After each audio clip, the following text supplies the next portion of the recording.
Okay, so recording has started. Yes. That's like I let our audience in. Hi, everybody. So I hit present in Teams and it started the meeting. Good to know.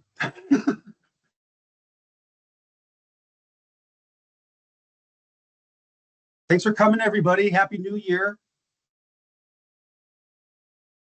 That is a cool feature. Please take a moment and introduce yourself in chat. Give us your email address if you'd like to, where you're working, what part of the state you're in, what state you're in, what country you're in.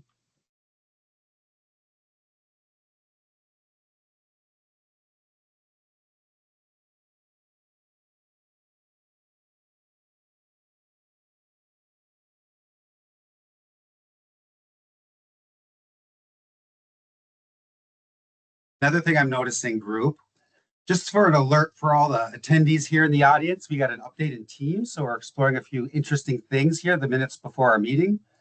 It looks like typically, Shayla, I have two Teams windows open during these meetings, one where I can chat and then one where I'm looking at everybody's beautiful faces. Right now, I only have one Teams window open.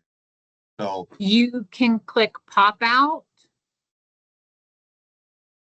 and get that. They're so smart. And then yeah, it popped out my slide deck. Yes. And then you should have everyone's images on the other image, the side there. So James, okay, two things. First, did you get the email about the new link for next month's webinar? I did. Okay, great. And then second, when I talk about the survey for this webinar, I just do it at the end. When I'm talking about next month's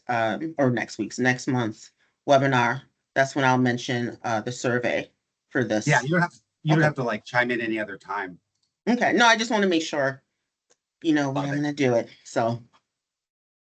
Oh, and then if you hit the chat button, the chat should pop up on the side there. And also, if you hit more, be sure to hit settings. Don't show chat bubbles and mute notifications. Hit both of those buttons. That way it'll, those chat bubbles won't be popping up and the dings won't be popping up throughout the event.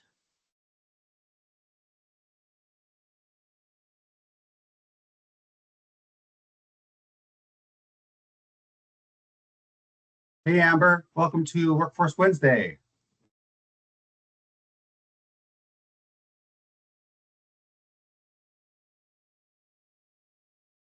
Is someone going to take a picture? Jessica Miller. I think that's on her list.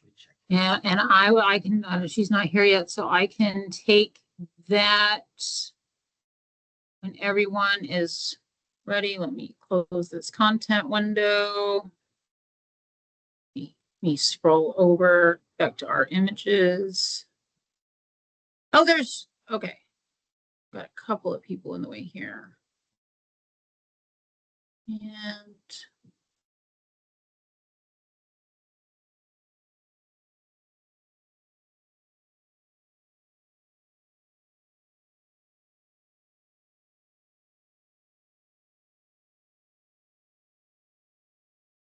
that didn't work. Okay. Is that the one you want?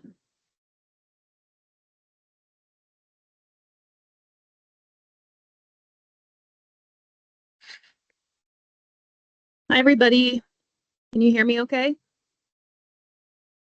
Yes. Good. Thanks, Amber. Everyone want a picture? Oh, Jessica's gonna get it. oh, hold on. Okay. Hold on. Don't have very many. How are you, Jessica? You know, it's a great day. I am Really? great today. Yeah.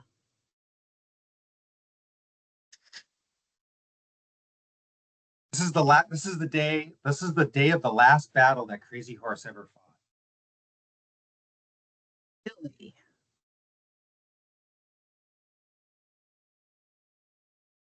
Say that again. What was that, James? Today was the last day, like the day of the last battle that Crazy Horse ever fought. Oh, wow. I need to check and see if he died in that battle. I don't think he did. Because they've never found him, and there was never a picture taken of him. Really? Mhm.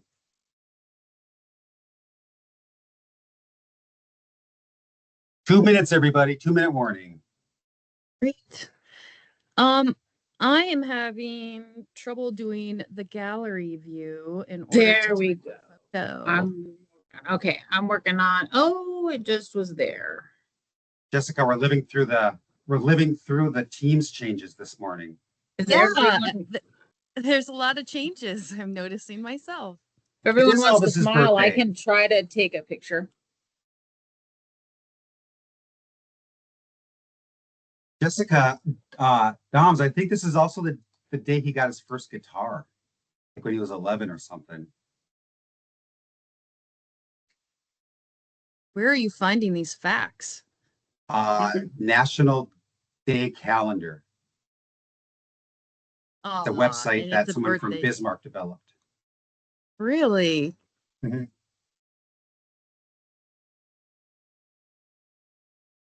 got a couple, so hopefully they work. Sure, they're gonna be great. Where's your music, James?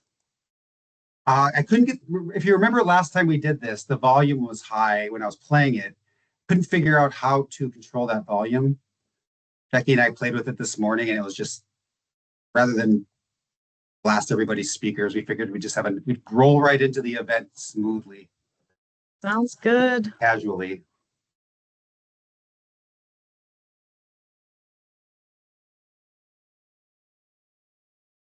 Sounds good. 1 minute You're warning, not everybody.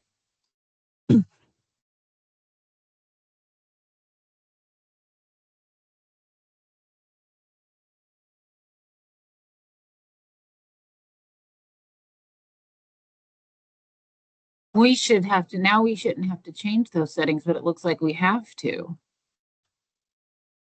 it's always fun.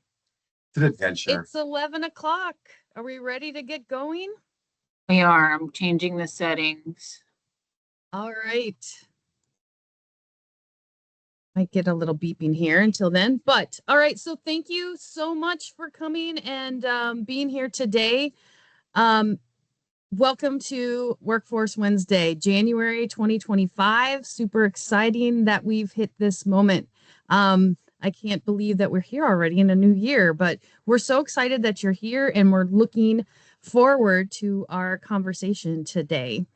We are focused on how business expansions work in our state with our business development team. And I'm lucky enough to work with these talented and dedicated folks and watch firsthand how they positively impact our economy and help businesses leverage resources and partnerships to grow and thrive in our state. We're honored to have Colleen and Chet and Natalie join us today and are thankful that they've taken the time to share their information, resources, and best practices as we kick off the new year. My name is Jessica Miller, and I'm the Director of Workforce Strategy for the Minnesota Department of Employment and Economic Development, and I'm really happy to have you with us today. If you're new here, thank you so much for joining us. If you're returning, thank you for coming back. Our team of consultants work regionally, which means that each consultant will have a slightly different way that they do their work based on their region and the employers that they're serving in those regions. But the common core ways that we serve our employers are identified here on this slide. We work with you to identify gaps in your current strategies, ensure that you're connected with your local and your regional and your state workforce partners, and we assist you in building out strategies that will help you attract and retain workforce. You can pop to the next slide. Our consultation, yeah, there you go. Thanks. Our consultation process is outlined here, and our team of consultants work around the clock to develop strategies and reports informed by data and developed specifically with your company's needs and goals in mind. We serve as your guide through the process and convene workforce partners for support, share training grant opportunities, and continually check in to ensure that progress is being made while assisting in making adjustments along the way. When you work with us, you're automatically connected to a wide network of people and partners who work collaboratively for the success of our state, our regions, and our communities so that your business and our workforce can thrive. We do not do this work alone, and it takes so many people to bring success to these efforts. And we're really proud of the regional partnerships and statewide partnerships that we have. Go to the next slide. Thank you. You'll see on this slide, we have our 2025 lineup available for registration. You spoke, we listened, and we incorporated your feedback into these topics, and we'll continue to weave your needs into the sessions for the rest of the year. So keep filling out those evaluations and keep sending in and reaching out when you have ideas and things that you would love to learn more about. And as things pop up, we'll continue to adjust the year as we go, and maybe even offer pop-up sessions if there's something that comes up that we want to add in there. So our session today will go until 12 noon, after which we'll segue into our 30-minute unplugged portion of the event, facilitated today by Becky. And that's where you will be able to turn on your cameras, unmute yourself, and ask questions of our panelists as well as our team of workforce strategy consultants, either verbally or through chat, however you're most comfortable. As always, these webinars are recorded and available to view at any time via YouTube, careerforcemn.com website, where you'll find recordings and resources from this session, as well as all of our previous sessions. We've got several years worth now, and there's a gold mine of information in there where you can learn right from employers and partners, strategies and best practices that you can implement into your business.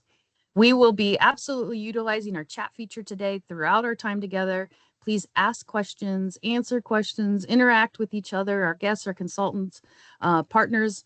We really want to build upon this community that we started here, and we welcome your engagement. To kick things off, let us know who you are, where you work, and what you would like to learn more about today.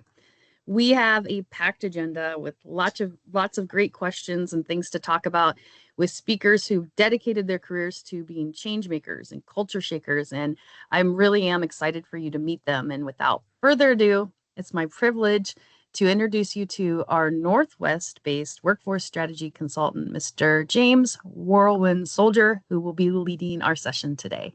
James. Thanks, Jessica. Thanks for that introduction. And thanks everybody for coming this morning. Happy New Year. Happy birthday to Elvis. We talked about that a little bit before the meeting. I think this was also the day Elvis got his first guitar, which was a huge thing. So this is an impactful day.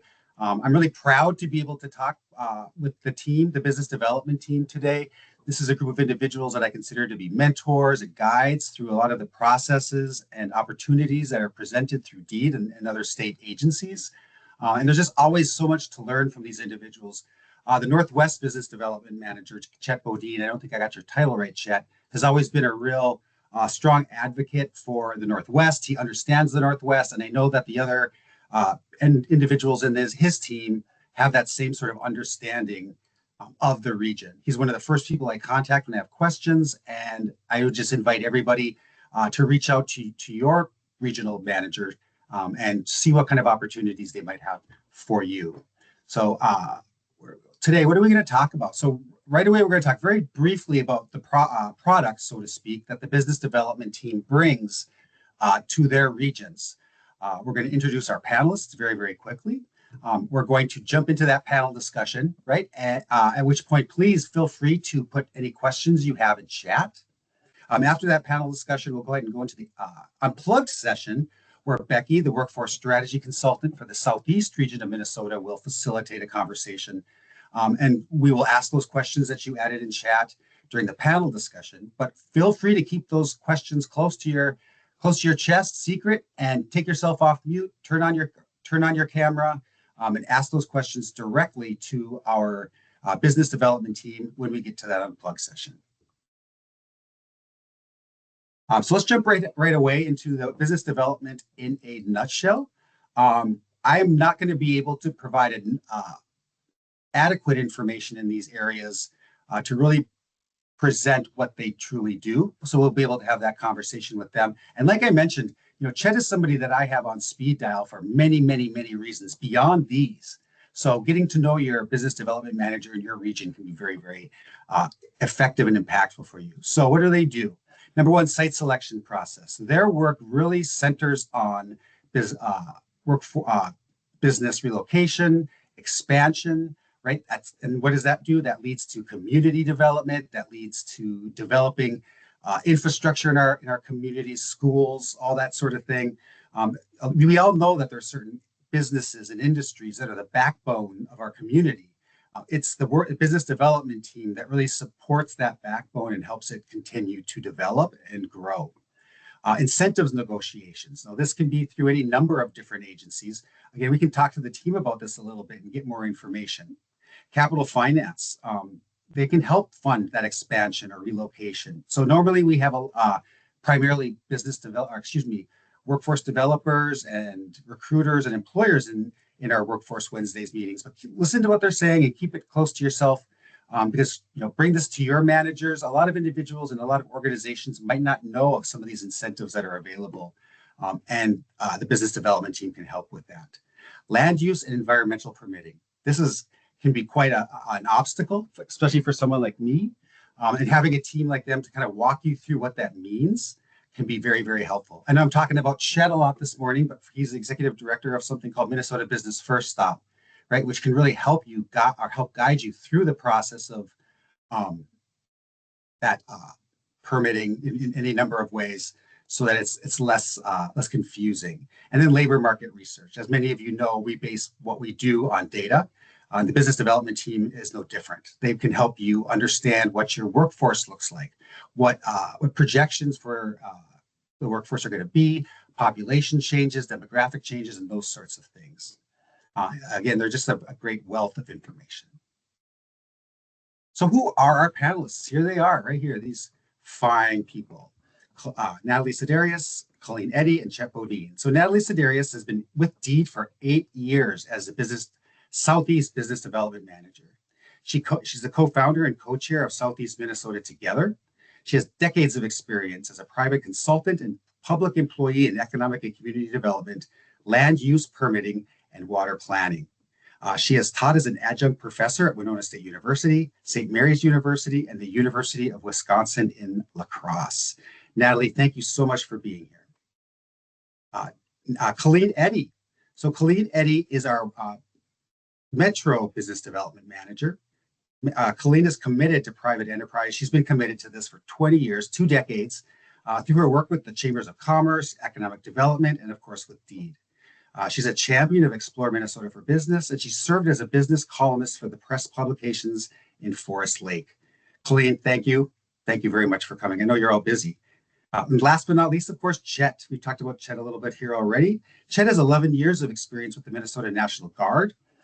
He's the executive director of Minnesota Business First Stop. Chet, if it's okay with you, we'll talk about that a little bit during today's conversation.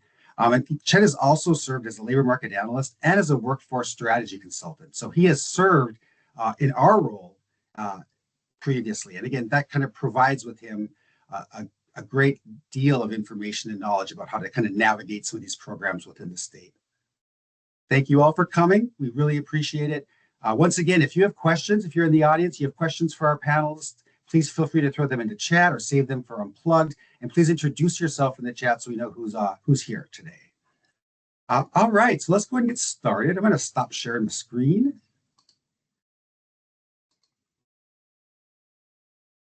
Apologize for this.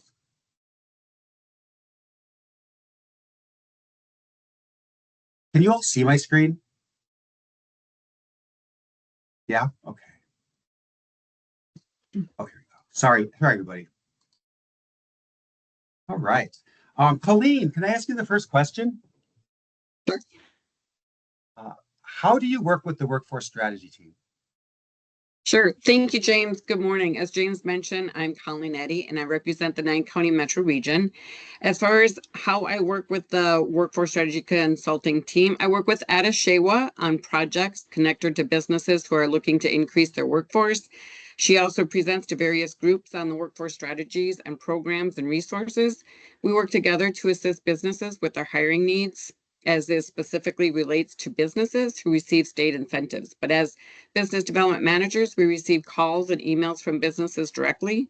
When this happens, I reach out to our workforce strategy consultant, which is Ada Shewa. She does an awesome job. We also want to make sure that businesses get familiar with their team from the get-go. So we are starting to work all together on this. It's kind of been in the process for a while, but how do we engage our workforce strategy consultant along with our other groups in the business development team to make sure that businesses know who their team is from the get-go. Basically, make sure that our businesses and our partners know who the team is when we will be working with them in order for them to succeed. So we work directly with Ada Shewa on projects, and basically she is able to assist with businesses. We have monthly check-in meetings with the whole team as well, which really helps to understand what all of us are working on and how our projects all interconnect, I guess. So, yeah. So we're talking, the business development team really has 4 different teams underneath it, if that's correct, if I'm hearing it right. So we have Yep. you, business development, workforce development, MJSP, Minnesota Job Skills Partnership, Yep. that team, and then we have energy transition. And those are the 4 sub-organizations under our team, so to speak. Yeah. So you really work closely with the businesses. So I would say you're less of a concierge and more of like a partner with these businesses. Is that correct? Like really, if they need anything as they come to you? Yeah. Whether it comes to development and expansion? Correct. Expansions, and we get lots of emails from businesses that just, they're looking to expand, but they're also looking for resources in various, items, supply chains, things like that. One came up yesterday with, they're trying to morph into something other than their normal product, which is pretty cool in itself. But again, we're kind of like their first stop, I guess, when they're looking at, growing or expanding or just with any business questions. So yeah, I mean, I usually introduce myself as their concierge. So, I might not be able to help you, but I have people and I know people, and we all have resources. So, yeah, it's basically, instead of navigating websites, things like that, it's an easy call for us to help with them, or quick email as well. So It can be intimidating, and maybe that even stops organizations from moving forward with some of their strategies because they don't even know how to start navigating that world. Right. So yeah, they do have a point person, in the metro. There's 2 of us. So that's how we kind of differ too, is there's 2 of us in the metro. So again, there's resources, and there's a phone number to reach us at. So yeah. Well, thank you. Natalie, can I ask you the next question? Sure. Same question as Colleen. How do you work with the workforce strategy team? And then I have a follow-up regarding the incentive programs that are available. So first off, how do you work with the workforce strategy team? Well, I think we all have a little bit different ways of working with our workforce strategy consultants, depending on our region. And I just want to back up a minute that every region in the state has a business development manager, and the metro has 2.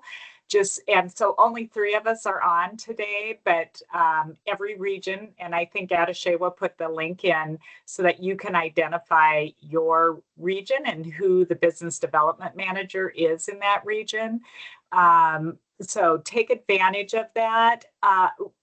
I have, over the years, with the workforce strategy consultants that I've worked with, and Becky is our new hire to the team, and an experienced person that I'm looking forward to being able to integrate with our businesses.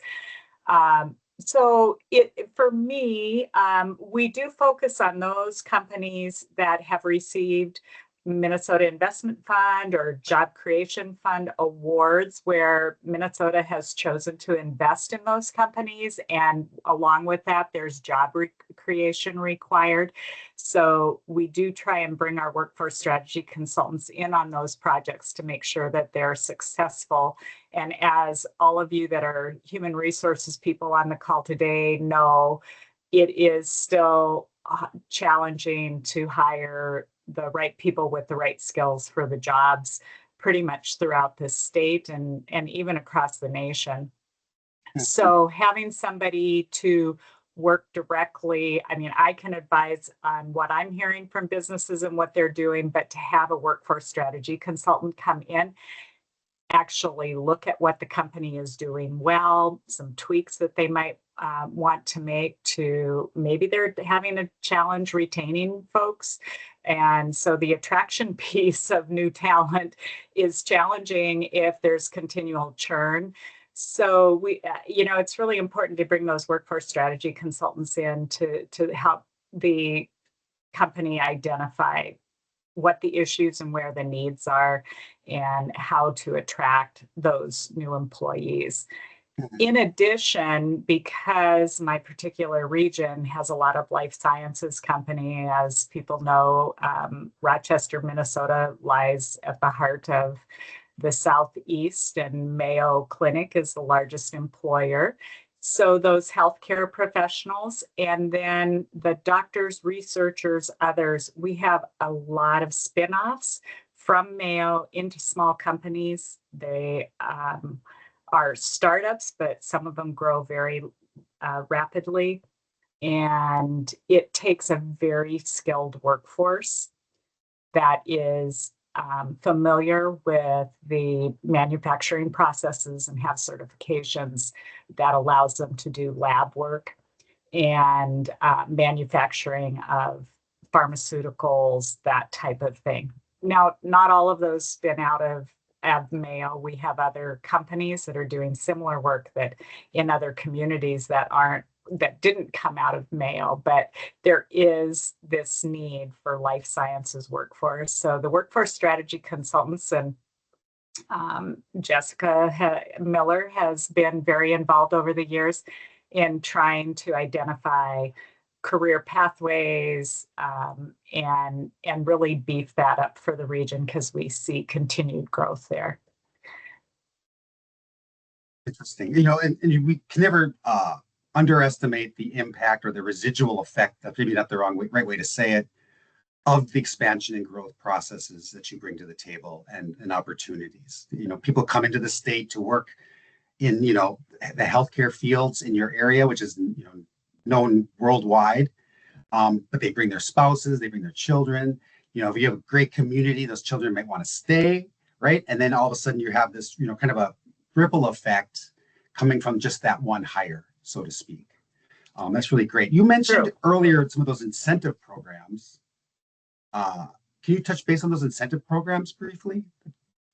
Sure. Minnesota Investment Fund. Yeah, I don't want to get too in the weeds, but as business development managers, we do use two particular programs a great deal, and that is the Minnesota Investment Fund, which is a loan fund, and then the Job Creation Fund, that is a pay-for-performance program. And those particular programs we use with eligible businesses. So the first thing with any of DEED programs, you need to look at who's eligible. And MIF and JCF are really looking at those companies that are manufacturing, warehousing, distribution, or technology related. And then there's kind of, some gray area with each of those. So consulting with us about eligibility is important. And those programs, we look at capital expenditure, both real property improvements and then machinery and equipment as the main capital costs. And then we look at the job creation, the wages and the benefits that are paid. So Minnesota has focused on creating great jobs that pay well, that people are able to live on. And so those are the types of projects that we fund. And our business finance team takes a look at all of those factors and criteria to come up with a potential award. We work not independent of our communities. Those programs require that we work with our local government contacts, and actually with MIF, the local government is the one who submits the application to DEED on behalf of the company, and the monies actually flow through their pass-through organization, the local government is. So those partners are really important. JCF requires a resolution of support from the local government. You don't have to pass through them as you do with the MIF funds. But I'll leave it there. I don't want to get too in the weeds. If there's questions, we can talk about those a little later. Okay.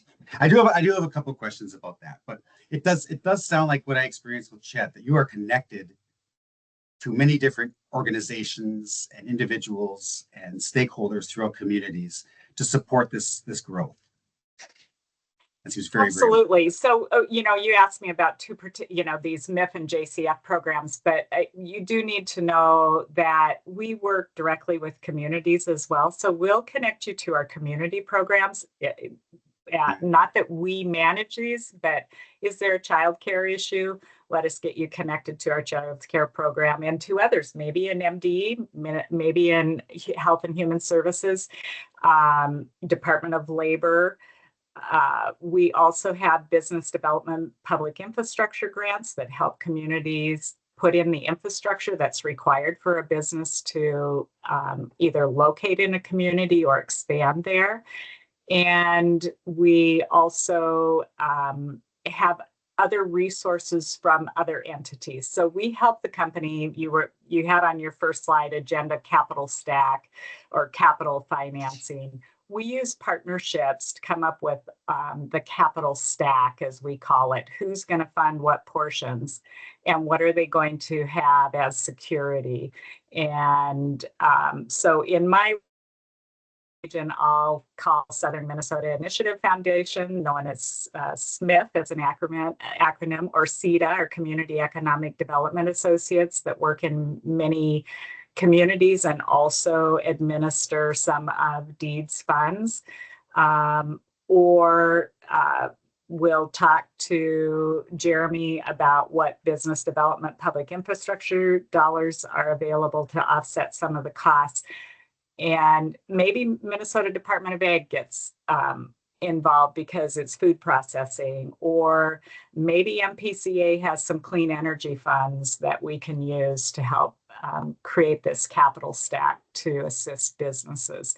So there's some complexity to it. It really depends on, every project is different. So the beauty of this job is just when you think you know a lot, you really don't. You get a new project in that they have different needs, and you're looking at who are partners in this that we could pull in.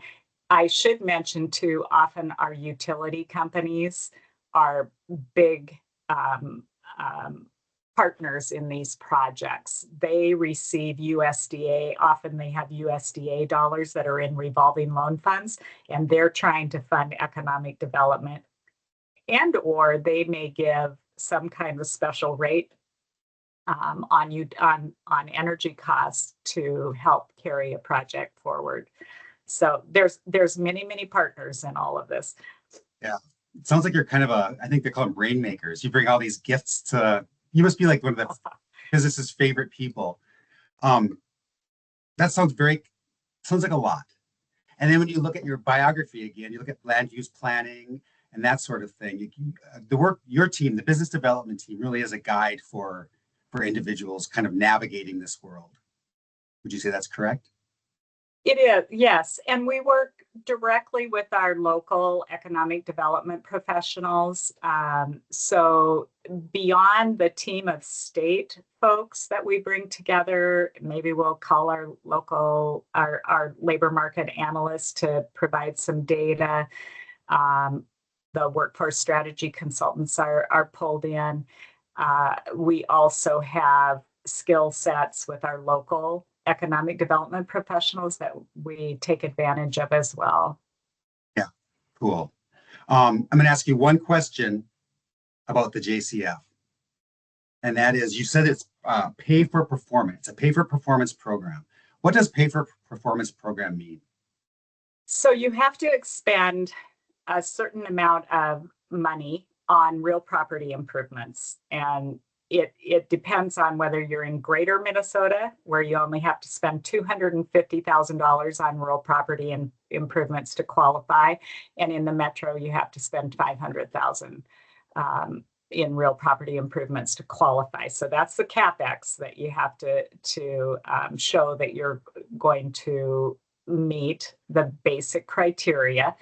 And then you have to be creating at least 5 jobs in greater Minnesota. And if you're in the metro, you have to be creating 10 jobs.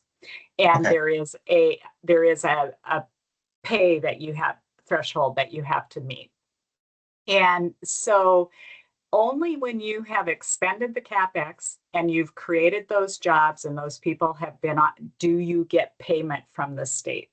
So in projects, we have to be careful that companies understand sometimes they need upfront money, and this JCF doesn't work as well because they don't get paid till they've done certain portions of the project and hired, and then they get payment, and that payment can go from 5 to 7 years. So it can be very, very helpful to companies. They just have to structure their deal in a manner that works for them.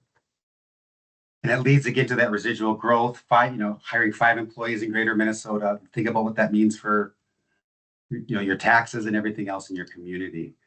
Chet, if it's okay with you, I'd like to throw the next question to you. Actually, I'm going to have a follow-up with you too. I want to go ahead and start with that workforce strategy engagement team. And then I want to talk to you about briefly about the business's expectations they can have for your team.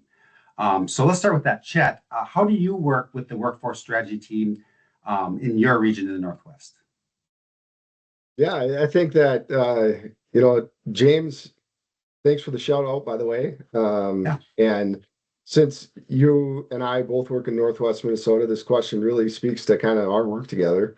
I thought that Colleen and Natalie put it well. There are some direct ways we work together when there's a company that's expanding in Northwest. I look to you after the deal is in place to help them add the jobs that are required based on the incentives that they might have received.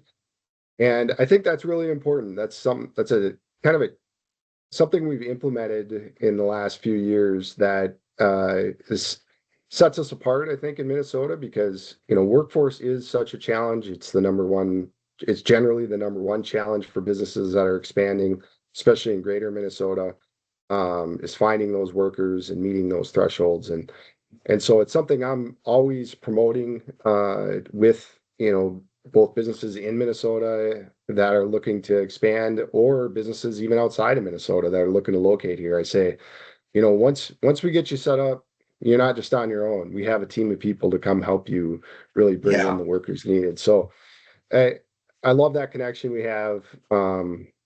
Enjoy working with you on that in particular. I would say something that, James, that we have worked on in Northwest in particular is trying to bring more diversity and inclusion to the workforce in our region. The data is showing us that, the diversity, our workforce has become more diverse in the last 10, 20 years. And so we've worked to try to provide employers with resources and tools to really get the most out of that diversity in their workforce. And it could be several aspects of diversity, from, trying to hire more and support more disabled workers. It could be veterans, the Minnesota Indigenous Workforce Initiative, James, that you've worked on is, I think, a great program to to try to make more connections with our indigenous communities throughout the state. So I really think that that's been a valuable collaboration and really help businesses to prepare for, what is the next generation workers look like, and what are their expectations, and help employers think about that. So That's gotta be a little intimidating for businesses, right? Like workforce, especially right now in New York, Minnesota's above average. We have a low workforce, high workforce participation rate, low unemployment rate. Again, it's good that they have this team. I interrupted you, Chad. I'm sorry. well, don't be sorry. It can be. I think you're right. I mean, this, but for those on the call, we want to make it less intimidating. We want to help them understand, what are ways to support workers with backgrounds that you might not have had in your labor pool before. So Yeah. and You've been a champion for this forever. I mean, not forever, obviously, but like I worked with you in the kind of the DEI space, demographic space, years before I came to work for Deed. And you've always been known as a champion of that sort of thing, even before I really understood what Deed was. Right? I knew you were this business partner that kind of really helped organizations fill those gaps with underrepresented populations. So I thank you for that. Being a champion for that space, for veterans, for seniors, for caregivers, for single parents, all of those individuals that fall under that diversity, equity, and inclusion lens. Quick question, if that's okay, a side question. Sure. Does every state have this dynamic workforce team available to them? Or is this something that kind of sets Minnesota apart? Is this something that's set up in the funding laws? Maybe. I think it's something that we've developed in Minnesota that really sets us apart. And like I said before, when I'm talking to businesses, even outside of Minnesota, about why it's so great to do business here, it's that level of support that, I generally refer to. Yeah. Especially when it comes to workforce and helping people not just get trained and acclimated to their job, but also to settle in their community. That's another thing I think indirectly, I think we worked on in Northwest Minnesota, and is that sort of resident recruitment kind of aspect, trying to support those communities to be more welcoming, or as welcoming as possible,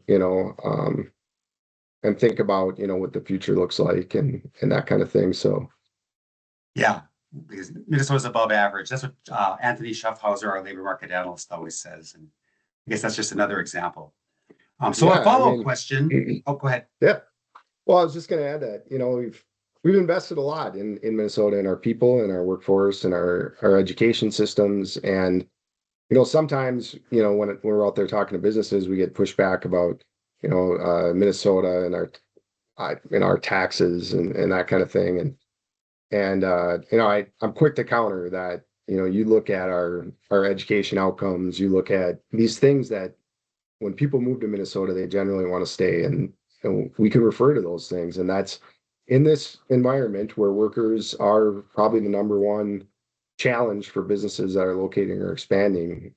We've been doing it for decades. We're not just new to the party. We've invested in our communities and our people for a long time. So Holy cow. Like I think about, working with you and some of the opportunities to learn, again, looking at what you talked about, Natalie, with land use permitting, water permits, talking with you about if a business moves into a community, how does that impact, what utilities do they need to fulfill their mission and their jobs?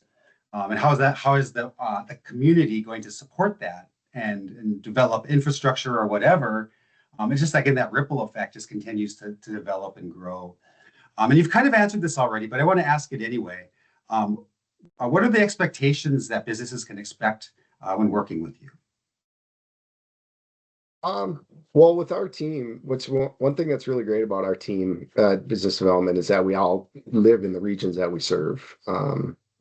And so, excuse me, something that I think you're going to find somebody that's really connected to your region, that kind of understands the cultures that, exist there. And we're very responsive, I think, to any kind of question. I think we're definitely, I would say, generalists. In addition to our specific programs, I think, take pride in understanding all the different opportunities out there for business or community development at the state. Natalie referenced a few, or even at the federal level.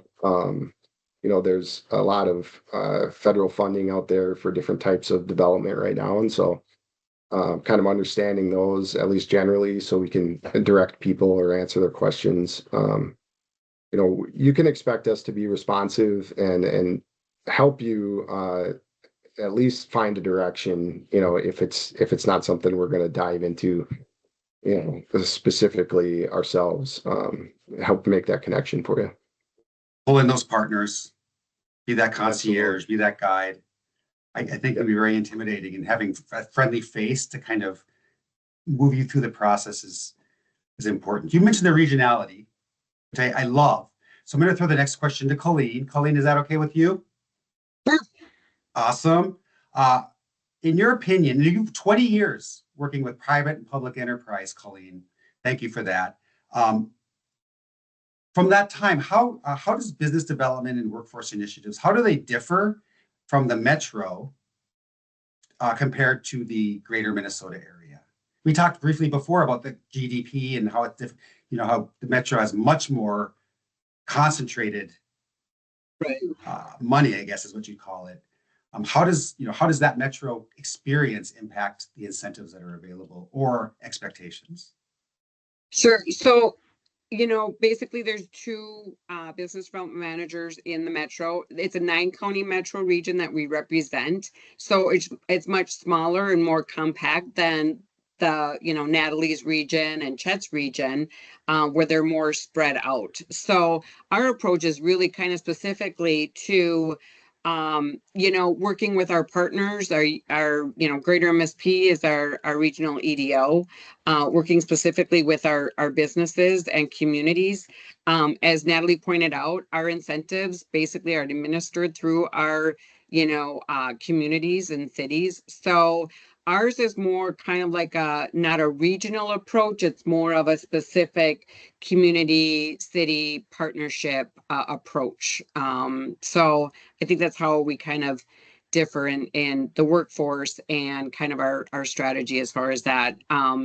Basically, because again, there's lots of options, I guess, for businesses and communities in the 9-county metro that the regional other regions don't have.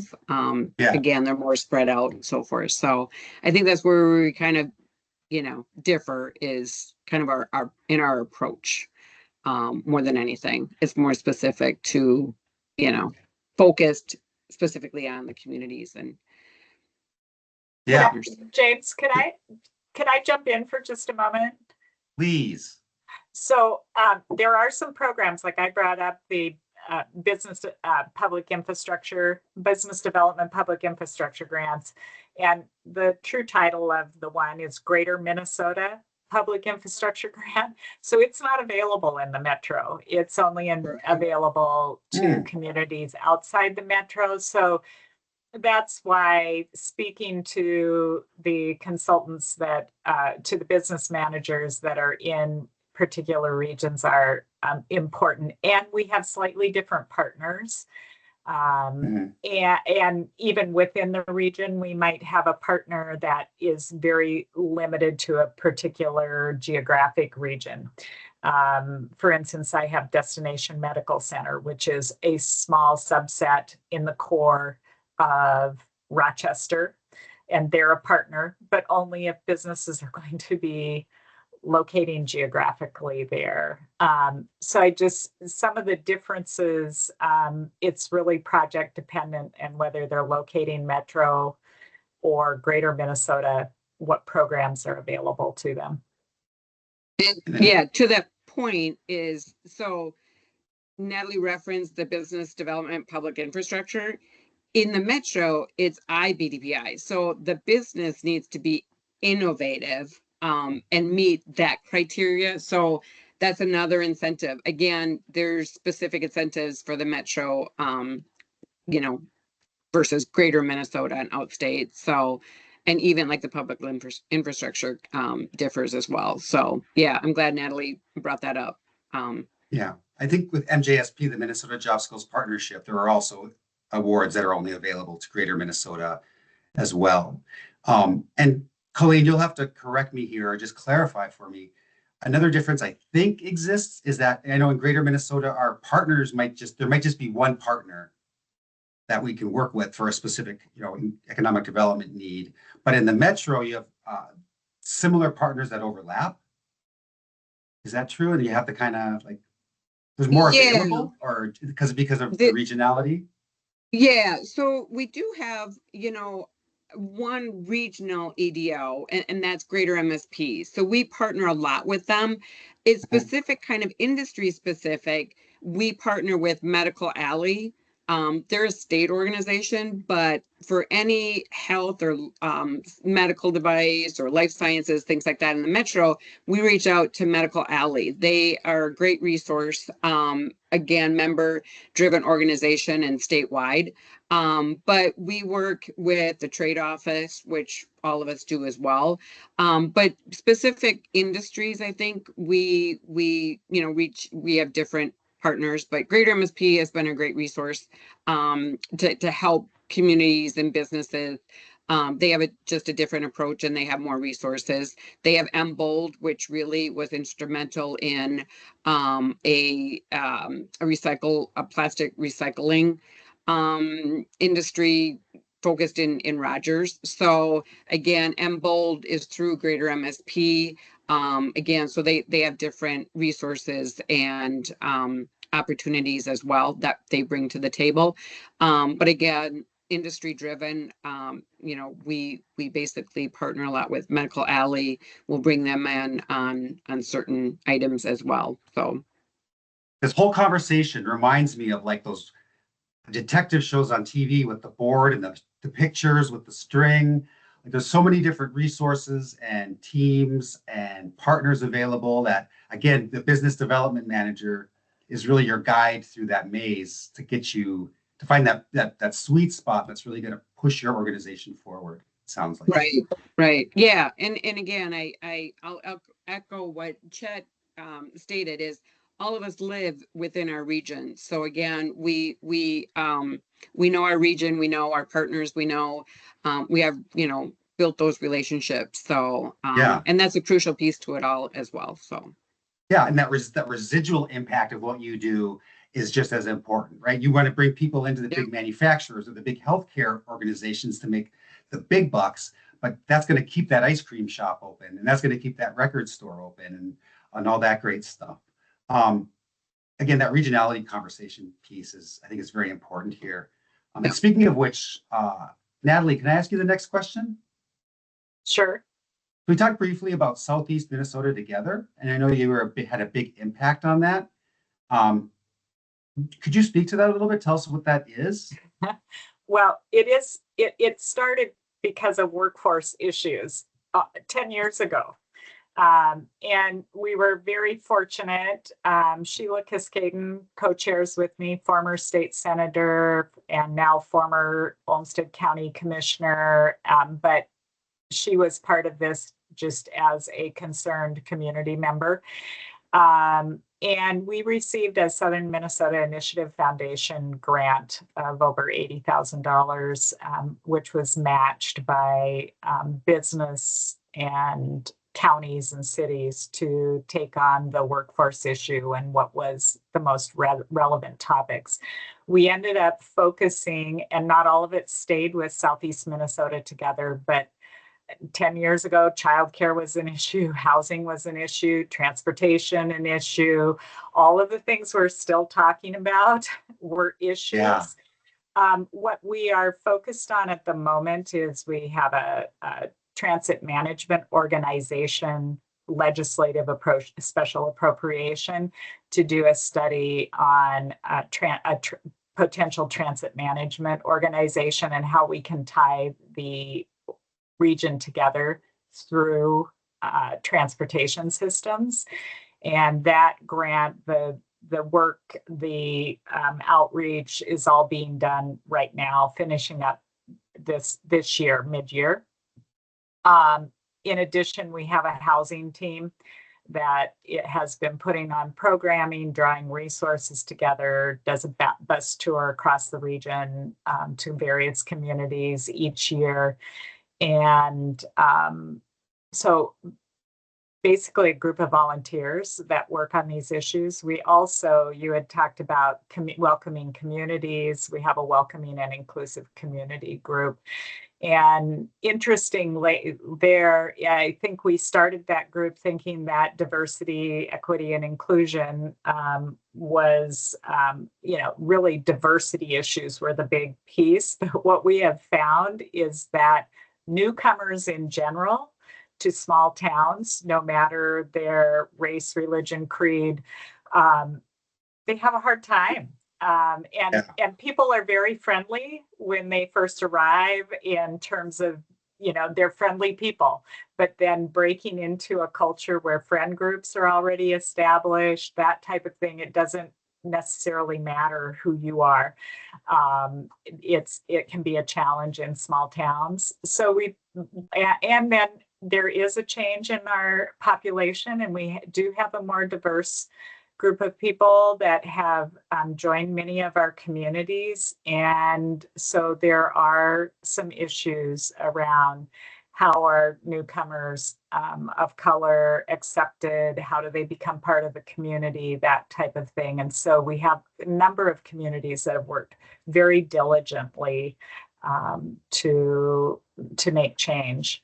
I would note that Austin with I don't remember exactly how many languages, but over 20 languages spoken in the high school. So when that's a big change for a town of about 27,000, that you have, so much change pretty rapidly. But because they've been working on it diligently, they've been doing a wonderful job. So the whole idea behind Southeast Minnesota Together is we come together and discuss what's going great, what isn't, what can you take from one community, apply to your own, and maybe tweak it to fit, and just idea generation about how to make the region better. Yeah, it's you brought up so many different issues that are experienced across the state: childcare, housing, and if we as a community can't impact one of those, they could impact negatively the others. Someone called it in the Northwest the three-legged stool. Like if you're not impacting all three, one that you don't can drag the other two down. I think that's pretty cool. And the welcoming groups, that's another great idea. That's one thing that I try to remind people is that, spouses can have full veto power where you as a family land, right? And so you as an employee who might move into a region or a community might have a great experience at an employer. They might bring you in, get you in some circles, get you acclimated, but what is your spouse doing? What are your children doing? And are they going to be able to kind of integrate into the community in a meaningful way for themselves also? Right. Yeah. So thank you for that. We're almost out of time here. I can't believe we're almost out of time. I want to throw another question to Chet. This might be too much of a big one to swallow, but we're talking about this bringing new organizations in. Can you talk to us briefly about Minnesota Business First Stop? Because that is another support for organizations coming in, right? Yeah, it is. When I started with the business development team in 2021, I started coordinating Minnesota Business First Stop. Natalie did it before me, so I've had her experience to learn from too. But it's an interagency group with 9 state agencies in Minnesota, most of which have some regulatory or permitting authority, and so when we have a business that's looking to expand or locate in Minnesota, we'll often introduce them to touch points at these different agencies so they can start to understand what kind of permitting or environmental review would be required for a particular project. And, that can be pretty complex in Minnesota. Because the people of Minnesota have advocated and voted for strong environmental protections, and we're proud of that here. But we feel at First Stop we need to complement it with some strong customer service so businesses can understand, how to work their way through that, and be successful in locating their project here. And that goes into that. Yeah, we talked about this before about, again, like water permitting and what resources are going to be needed at your facility and how it can the or community fit into that. That again, that ripple effect is pretty large. So could you talk to us about the types of projects you get through Minnesota Business First Stop, and maybe if you can give us some specific businesses or some specific projects? Sure. I mean, it feels like in the last couple of years we've really ended up trying to support businesses that are leveraging renewable energy or clean energy resources. Certainly not exclusive to that. We've supported others that are more traditional, but we've seen a lot of opportunities at the business development team for more green industries, so to speak. And being that this is sort of a trend that also requires some regulatory updates at the Minnesota Pollution Control Agency or DNR and stuff like that.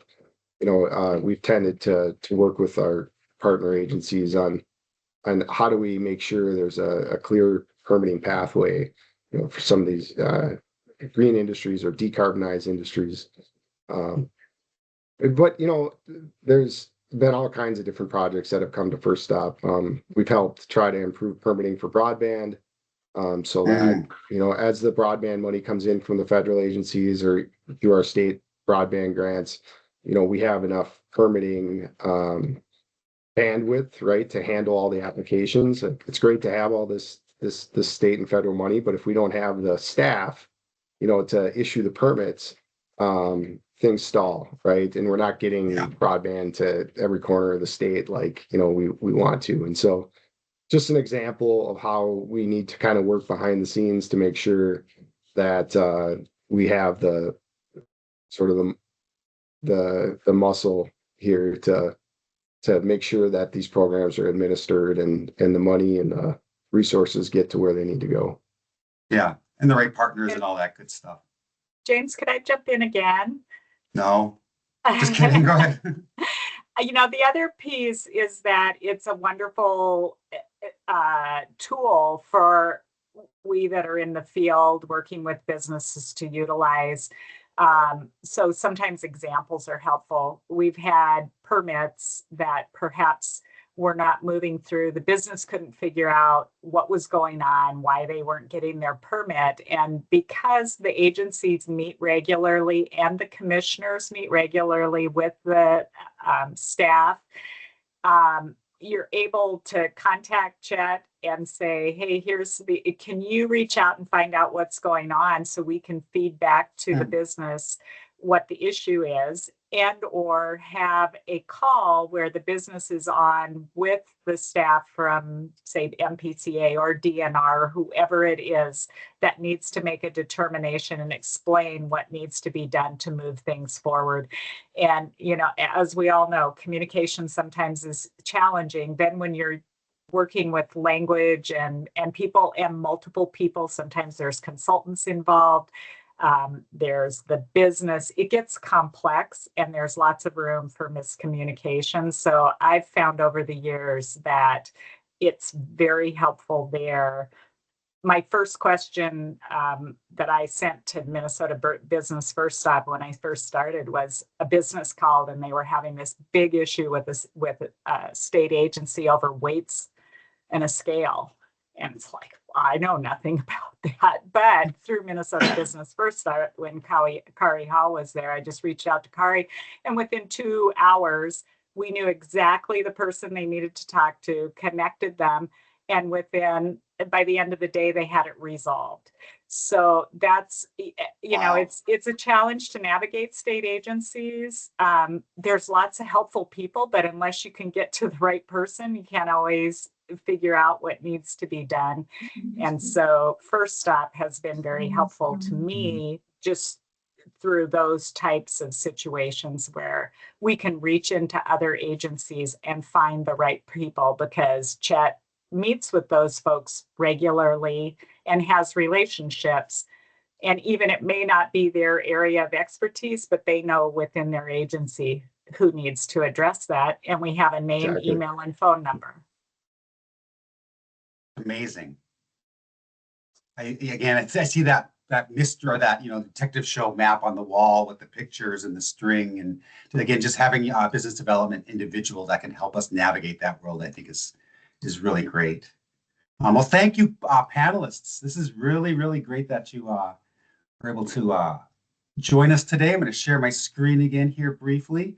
Colleen, Natalie, Chet, we're so lucky to have you in the state, along with the other business development managing team. There's a link in our chat that will allow you to look at the team, see who your business development manager is in your region. And we invite you to go ahead and reach out to that individual and have that conversation with them.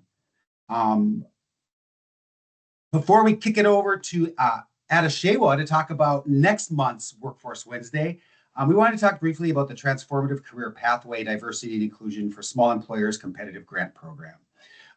Deeds of Office of Adult Career Pathways is currently soliciting applications from eligible Minnesota small businesses for funding diversity and inclusion training to increase their ability to engage, hire, and retain people of color in a variety of roles. We're going to share this slide with you. If you want more information, you can, of course, reach out to your workforce strategy consultant team member, or you can reach out to check out the website that we have on the screen, and you'll find an email address in there where you can get more information. So again, thank you all so very much. And without further ado, Adeshewa, can I kick it over to you? Yes, you may, James. Thank you. you. Wow. So great conversation today. Once again, thank you to our panelists, Natalie, Colleen, and Chet. Of course, a big thanks to our Northwest consultant, James, for facilitating and pulling together a wonderful discussion and webinar. To the audience, remember to complete the survey for today's webinar. It should be in the chat. As consultants, we're always looking for ways to provide relevant content and topics for our webinars, as well as improve our delivery of this service. So your feedback will be greatly appreciated. Registration is now open for our next month's webinar, which I will be facilitating, employee resource groups in today's workplace. So I'll be talking about employee resource groups and why they are important for your workplace. And that should be in the chat as well. We'll also have a link available on our Workforce Wednesday webpage in the next few days. You can also go to CareerForce to check out any past and upcoming session topics. And you can also sign up to receive our emails and reminders for these events, our newsletters, and other information about what our team is up to. Next slide. So last but not least, reach out to the workforce strategy consultant in your area for assistance or questions about your talent growth needs. We'll now switch to our unplugged session where we will stop recording and you can unmute your mics and turn on your cameras to have an open conversation with our panelists as well as the workforce strategy consultants. So once again, thank you to the panelists. Thank you to James. This was a great conversation and we will be starting Unplugged shortly. Thank you.